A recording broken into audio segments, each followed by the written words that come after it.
Selama sebagian besar perang ini, istilah senjata termobarik berarti satu hal, kehancuran massal. Ini adalah istilah yang hampir identik dengan TOS-1A, Sonsepyok, peluncur roket Rusia yang menembakkan 2 lusin hulu ledak sekaligus, atau ODAV 1500, bom luncur seberat 1.500 kg yang menghasilkan awan jamur yang terlihat dari jarak bermil-mil. Keduanya sudah digunakan Rusia di daerah padat penduduk saat perang. Tindakan-tindakan yang menjadi bagian dari tuduhan kejahatan perang yang lebih luas yang tengah diselidiki Pengadilan Kriminal Internasional. Itulah doktrin yang selama ini dunia kenal dan kaitkan dengan Rusia. Semakin besar, semakin baik. Semakin luas wilayah yang bisa kamu buat tak layak huni dalam satu serangan, semakin efektif senjatanya. Warga sipil yang terjebak di wilayah itu dianggap sebagai harga yang layak dibayar, bahkan mungkin memang disengaja. Namun Ukraina justru mengambil arah sebaliknya. Bagi mereka, sedikit itu lebih baik. Ukraina tampil di pameran pertahanan di Paris pada Juni 2026 dengan senjata termobarik yang hanya seberat 0,5 kilogram dan muat di saku kargo. Dengan senjata itu, Ukraina diam-diam mengubah ulang tujuan dari seluruh kategori senjata ini. Alih-alih menyebabkan korban massal, senjata-senjata itu sedang dikalibrasi ulang agar lebih presisi, targetnya berupa satu ruangan, parit, atau kendaraan. Kami akan jelaskan cara kerja senjata termobarik. Mengapa Rusia dan Ukraina akhirnya berada di sisi berlawanan dari teknologi yang sama, dan apa yang ditunjukkan granat baru Ukraina dengan doktrin drone yang tengah dikembangkan di sekitarnya memberitahu kita kemana arah pertempuran jarak dekat dalam perang ini akan bergerak selanjutnya. Mari kita mulai dengan mekanisme di balik senjata termobarik. Bahan peledak konvensional adalah satu peristiwa ledakan yang berdiri sendiri. Senyawa padat atau cair meledak melepaskan seluruh energi melalui reaksi kimia cepat. Kerusakan disebabkan gelombang ledakan dan serpihan yang menyertainya. Namun senjata termobarik bekerja dalam 2 tahap. Amunisi memiliki wadah bahan bakar dan 2 muatan peledak terpisah. Muatan pertama meledak dan menyebarkan bahan bakar sebagai awan aerosol halus, menyemprotkannya ke udara sekitar. Sepersekian detik kemudian, muatan kedua menyalakan awan itu karena bahan bakar kini tercampur di atmosfer, bukan di dalam wadah. Bahan bakar terbakar dengan oksigen dari udara sekitar. Hasilnya bukanlah ledakan tajam yang terjadi seketika, melainkan gelombang tekanan yang bertahan lama dan bola api yang tetap menyala, membakar lebih lama dan mendorong tekanan berlebih lebih jauh keluar dibandingkan muatan konvensional seukuran. Bagian tentang butuh udara di sekitarnya untuk terbakar adalah hal utama yang perlu dipahami tentang senjata ini. Karena itu menjelaskan mengapa senjata ini menakutkan, sekaligus mengapa senjata ini memiliki keterbatasan. Di medan terbuka, tanpa ada apapun yang memantulkan ledakan, senjata termobarik sebenarnya kurang mengesankan. Gelombang tekanan di sana hanya menyebar keluar dan menghilang. Tapi letakkan senjata yang sama di dalam ruang tertutup atau bahkan ruang yang sebagian tertutup, semuanya akan berubah. Tekanan berlebih tidak punya jalan keluar. Sebaliknya, tekanan memantul dari dinding dan saling menumpuk dan mencapai target dari berbagai arah pada saat yang bersamaan. Materi referensi Angkatan Darat Amerika Serikat menyebut efeknya sebagai lonjakan tekanan dan vakum berkepanjangan yang dapat merobek jaringan lunak seperti juga merobek kulit pesawat atau permukaan radar, dan dinding tak melindungi orang di dalamnya. Mereka malah memperkuat efek robekan dengan memantulkan gelombang berulang. Selain itu, bola api menghabiskan oksigen di ruang tertutup tersebut saat terbakar, yang berarti siapapun yang selamat dari ledakan awal sekarang harus melawan efek kehabisan oksigen sekunder. Jadi senjata ini digunakan di kota-kota dan terhadap bangunan justru karena penggunaannya terhadap target militer sejati seperti infrastruktur militer atau satu tank jauh kurang efektif. Di tempat terbuka, hulu ledak termobarik harus berukuran sangat besar agar bisa berguna. Pendekatan Rusia selalu dengan memperbesar prinsip penyisiran ruangan itu ke skala satu lingkungan permukiman. Contoh yang paling jelas adalah TOS-1A Sonsepyok yang sudah disebutkan sebelumnya, yang berarti terik matahari. Ini adalah peluncur dengan 24 laras. Peluncur roket 220 mm yang dipasang pada sasis tank T-72. Pertama kali dikembangkan oleh pasukan kimia Soviet pada tahun 1980-an dan digunakan di Lembah Buncir selama perang di Afghanistan. Senjata ini secara teknis ditugaskan kepada pasukan perlindungan nuklir, biologis, dan kimia Rusia, bukan kepada unit artileri biasa. Biasanya dilampirkan ke Brigad Manuver hanya untuk satu tugas, membersihkan posisi pertahanan tetap, terutama di medan perkotaan. Rusia menggunakannya di Grozny selama perang Chechnya. Di Suriah, senjata tersebut tiba di Ukraina beberapa hari setelah invasi Februari 2022. Film merekam saat melintasi perbatasan Belarus. Setiap roket menyebarkan awan yang menyala pada suhu mendekati 3.700 derajat Celcius. Dan satu kali tembakan salvo dalam kondisi tepat dapat menghapus satu blok perumahan beserta bangunan atau bentengnya secara efektif. Itulah seluruh doktrin Rusia dalam satu platform.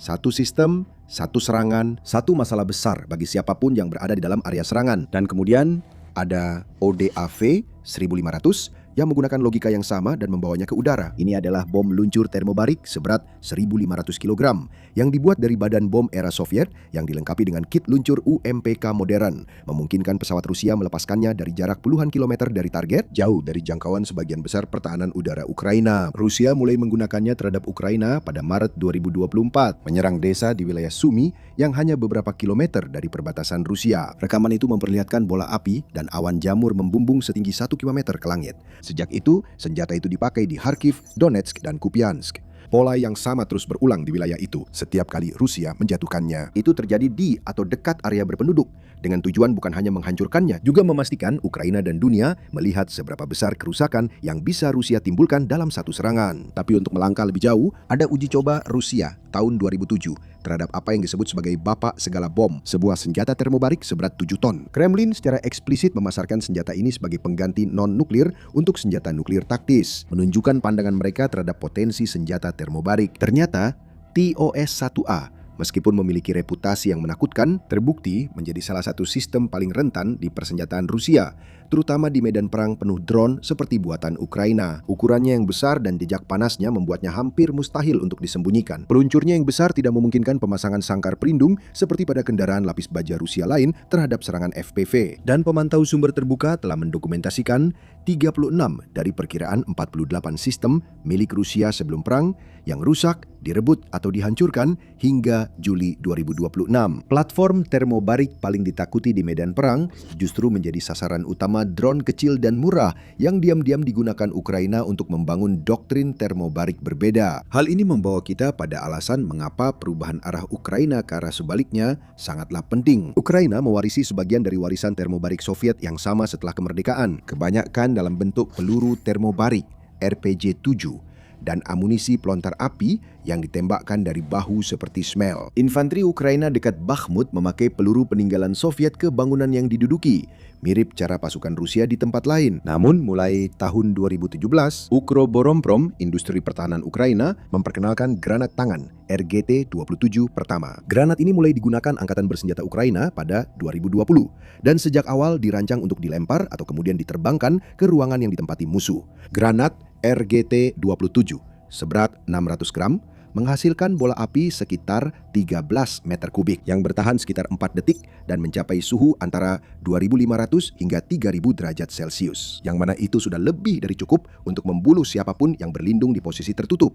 Sementara pada dasarnya tidak merusak bangunan itu sendiri seperti serangan roket. Infanteri Ukraina menggunakannya tepat untuk tugas yang memang dirancang baginya, membersihkan parit dan bangunan yang diperkuat, di mana pecahan granat fragmentasi bisa saja melewatkan sudut-sudut dan area yang tak terjangkau yang digunakan oleh seorang pembela untuk berlindung. Granat termobarik tidak memiliki titik buta. Gelombang tekanan memenuhi seluruh ruangan, membungkus rintangan, dan mengubah struktur pelindung si pembela menjadi sesuatu yang membunuh mereka.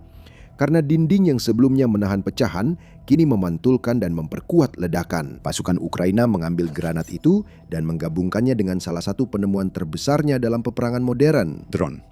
Mulai tahun 2023, salah satu kasus yang banyak dibagikan dari Brigade Bermotor ke-59 menunjukkan sebuah DJI Mavic 3 komersial digunakan untuk menjatuhkan granat termobarik RGT-27S2 langsung ke dalam palka terbuka kendaraan tempur infanteri BPM Rusia yang ditinggalkan, menghancurkannya secara total. Granat dan drone itu tidak dirancang khusus untuk peran tersebut. Beberapa tentara menyadari muatan termobarik 600 gram yang dijatuhkan dengan cukup presisi lewat palka atau jendela dapat menghasilkan kerusakan setara senjata anti-tank yang lebih besar dan mahal jika dipakai di ruang sempit seperti dalam tank. Dan di Eurosatory 2026 di Paris pada bulan Juni, Ukraina memperkenalkan RGT-45 dan saudara kecilnya RGT-45A. Secara teori, ini tampak seperti evolusi sederhana dari keluarga granat seberat 500 gram atau kurang yang sama. Dalam prakteknya, Ukroboronprom mengklaim lonjakan daya mematikan yang menempatkan mereka di kategori berbeda. RGT-45 memiliki berat 500 gram dan membawa 300 gram campuran termobarik, dan perusahaan menyatakan volume kerusakan efektifnya di ruang tertutup melebihi 120 meter kubik. RGT-45A yang ringkas memiliki berat 225 gram dengan 135 gram campuran, dan volume kerusakan efektif yang dinyatakan melebihi 60 meter kubik. Jika kita bandingkan dengan RGT-27S2 yang lama yang hanya 13 meter kubik. Ini bukan peningkatan 10 atau 20%, tapi hampir 10 kali lipat volume ruang yang bisa dibuat mematikan oleh senjata ini, yang diperoleh tanpa menambah berat atau ukuran granat secara signifikan. Ukroboronprom sendiri menyatakan peningkatan ini hanya sekitar 20 hingga 30% lebih efektif secara keseluruhan dibandingkan RGT-27S2. Perusahaan itu menyatakan peningkatan itu hampir sepenuhnya berasal dari campuran kimia termobarik yang ditingkatkan, bukan dari ukuran fisik yang lebih besar, namun menghasilkan tekanan berlebih dan panas mematikan dalam volume sekitar 120 meter kubik dari sesuatu yang ukurannya kira-kira sebesar minuman energi besar adalah persoalan kimia yang sebenarnya sangat besar dalam siklus pengembangan senjata. Artinya, peningkatan itu bisa diterapkan pada amunisi masa depan berukuran serupa tanpa perlu desain ulang. Campuran yang sama pada amunisi yang lebih besar akan secara drastis meningkatkan potensi muatan tempur senjata itu. Yang membuat ini sedikit lebih menarik daripada hanya satu granat baru adalah bahwa Ukraina sebenarnya sedang membangun seluruh keluarga amunisi termobarik yang secara khusus dirancang untuk dibawa dan dijatuhkan oleh drone. Pada dasarnya mereka mengakui dan melanjutkan tradisi yang tanpa sengaja dimulai oleh serangan Mavic Brigade ke-59 yang disebutkan sebelumnya bersamaan dengan lini RGT-45. Ukroboronprom juga telah memamerkan bom kecil termobarik yang dibuat khusus dengan nama TB1 dan TB2 yang dirancang khusus untuk dijatuhkan lewat drone. Pertama, seharusnya dijatuhkan dari drone multirotor. Sementara yang kedua dirancang langsung sebagai hulu ledak pada drone FPV satu arah TB1. Memiliki berat sekitar 2,5 kg dengan radius mematikan minimum 2,5 meter. Dan TB2 yang lebih besar memiliki berat 4,5 kg dengan radius minimum 3,5 meter. Keduanya dilengkapi skrin universal yang tetap berfungsi apapun kondisi cuaca dan kelembapannya. Ini adalah kisah RGT-27 hingga RGT-45 yang terulang kembali dalam skala yang sedikit lebih besar. Kali ini, senjata itu memang dirancang sebagai muatan drone sejak prototip. Sebaliknya, RGT-45 pada dasarnya masih granat yang kebetulan bisa dijatuhkan. Spesifikasi senjata utama sudah dibahas. Mari kita bahas taktik di balik penggunaan senjata di ruang sempit. Tapi sebelumnya, pastikan kamu berlangganan acara militer agar tidak ketinggalan pembaruan dan analisis terbaru dari garis depan. Sekarang selain memakai granat termobarik, telah terjadi tren yang lebih luas pada senjata infanteri modern untuk dirancang khusus bagi ruang sempit, bukan sekedar dipikirkan belakangan. Di tempat lain dalam perang ini, sistem barat seperti senapan tanpa tolak balik Carl Gustaf buatan Swedia memakai peluru khusus untuk ruang sempit, yaitu HIT 655.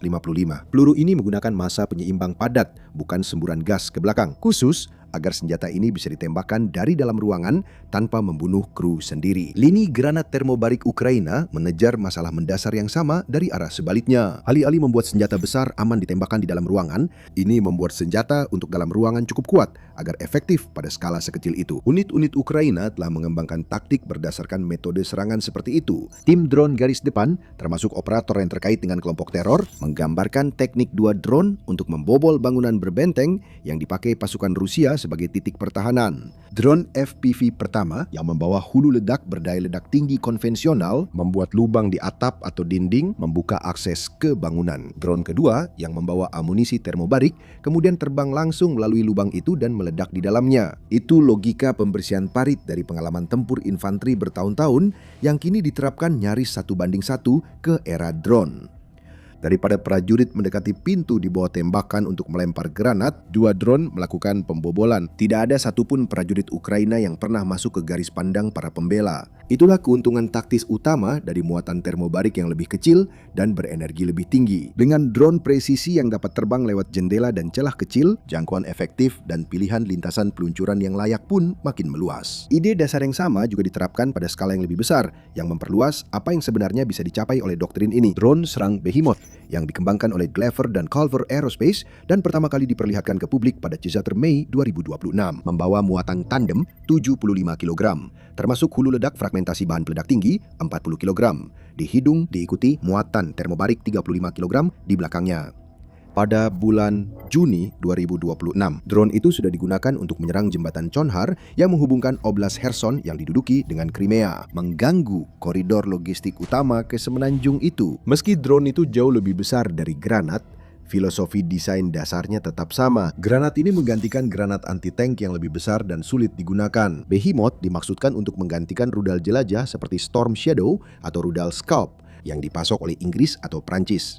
Storm Shadow memiliki hulu ledak konvensional yang beratnya sekitar 1.300 kg. Secara tradisional diluncurkan dari udara dan yang paling penting biayanya lebih dari $1 juta. Biaya yang dilaporkan untuk raksasa ini berkisar antara $35.000 hingga $55.000 untuk sesuatu yang diklaim memiliki jangkauan lebih dari 300 km. Jadi langsung bersaing dengan Storm Shadow.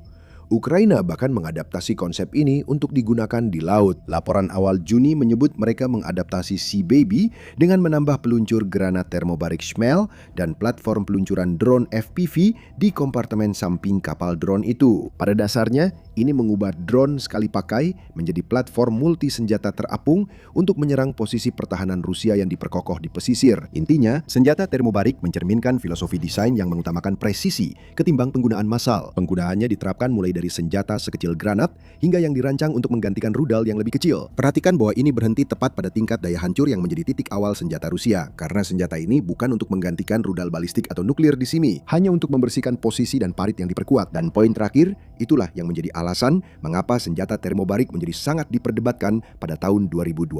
Begini, selama 2 tahun sebelumnya, sebagian besar pertempuran terbatas pada garis yang relatif stagnan yang melintasi wilayah Donbas. Rusia sebenarnya membangun garis pertahanan awal mulai akhir tahun 2022, sebuah jaringan sepanjang kurang lebih 1.000 km di dalam wilayah Ukraina yang diduduki. Dikenal sebagai garis Surazvikin, terdiri dari lapisan ladang ranjau dan gigi naga, serta sistem parit tersebar secara khusus untuk mencegah atau mengurangi dampak serangan balasan Ukraina. Dan itu berhasil. Pasukan Ukraina menghabiskan sebagian besar tahun 2023 untuk berjuang di satu sektor saja dengan kerugian yang sangat besar dan tidak pernah benar-benar berhasil menembusnya. Lalu peran pun berbalik. Menghadapi serangan baru dari Rusia mulai tahun 2024, Ukraina membangun versi mereka sendiri dari hal yang sama. Sebuah jaringan bernama Garis Donbas baru milik Ukraina membentang lebih dari 350 km melalui Donetsk, Dnipro, Petrovsk, Kharkiv, dan Zaporizhia. Mirip dengan garis Surazvik, itu terdiri dari pos-pos pertahanan yang diperkuat, tersebar, dan tersamar, dirancang khusus agar tidak menyajikan satu sasaran tunggal bagi pengintaian drone dan satelit. Kedua pihak secara mandiri sampai pada doktrin pertahanan yang hampir identik, yang berarti kedua pihak kini berada di sabuk parit, bunker, dan titik pertahanan yang diperkuat yang harus dibersihkan satu persatu. Tembok drone Ukraina yang lebih luas membentang 15-25 km dari garis depan di beberapa lokasi, membuat pertempuran itu makin mematikan bagi siapapun yang tertangkap bergerak di tempat terbuka. Dan granat termobarik sangat cocok untuk menembus pertahanan ini di kedua sisi.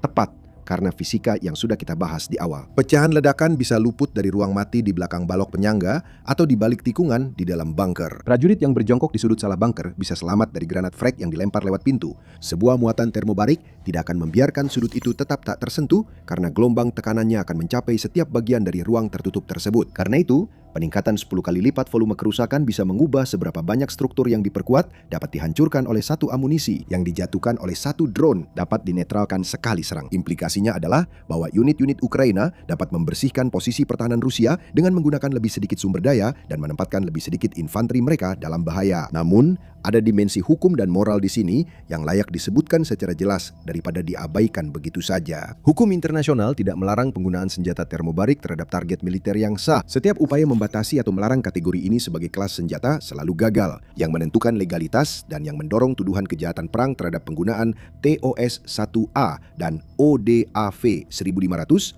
oleh Rusia adalah targetnya, bukan mekanismenya. Saat digunakan pada parit, bunker, atau kendaraan lapis baja, senjata termobarik merupakan alat perang yang sah seperti lainnya. Tidak berbeda di mata hukum dibandingkan granat konvensional atau peluru anti-tank. Namun jika digunakan terhadap gedung apartemen atau perumahan, fisika yang sama yang membuatnya menghancurkan di bunker juga menjadikannya senjata yang menimbulkan korban massal di kalangan warga sipil. Poin terakhir ini adalah inti dari tuduhan pola pengeboman perkotaan oleh Rusia di kota-kota, mulai dari Grozny pada tahun 1999, Aleppo pada tahun 2016, hingga kota-kota di Ukraina yang dihantam. ODAV 1500 pada tahun 2020-an. Doktrin yang dinyatakan Ukraina di seluruh RGT 27. RGT-45 dan seri TB yang dikirimkan melalui drone secara konsisten difokuskan pada parit-parit bangunan yang ditempati oleh kombatan dan kendaraan. Apakah doktrin selalu diterapkan sempurna di tiap pertempuran dan unit selama perang yang kini memasuki tahun kelima tidak dapat diverifikasi secara pasti oleh pihak di luar komando militer Ukraina. Namun, pola serangan yang tercatat di sumber terbuka selama bertahun-tahun tetap konsisten. Rusia telah mengarahkan penggunaan senjata termobarik untuk menciptakan efek massal terhadap wilayah yang mencakup warga sipil. Ukraina telah mengecilkan skala fisika dasar yang sama untuk menyerang satu ruangan, satu kendaraan, atau satu posisi yang diperkuat secara presisi, dan setiap penggunaan yang diketahui sejalan dengan tujuan itu. RGT-45 tidak berbahaya bagi Rusia karena ukurannya. Ini berbahaya karena menunjukkan bagaimana kategori senjata ini bisa digunakan berbeda. Namun ini juga menyoroti seberapa besar kerusakan ikutan yang siap Rusia timbulkan pada Ukraina demi tujuannya. Ini juga menunjukkan kegagalan teknologi militer Rusia yang tidak pernah berhasil memperkecil senjata tanpa mengurangi efektivitasnya. Sekarang, jika ini bermanfaat, silakan like dan subscribe karena kami membahas perkembangan senjata dan doktrin pertempuran dari Ukraina, Rusia, dan NATO setiap hari.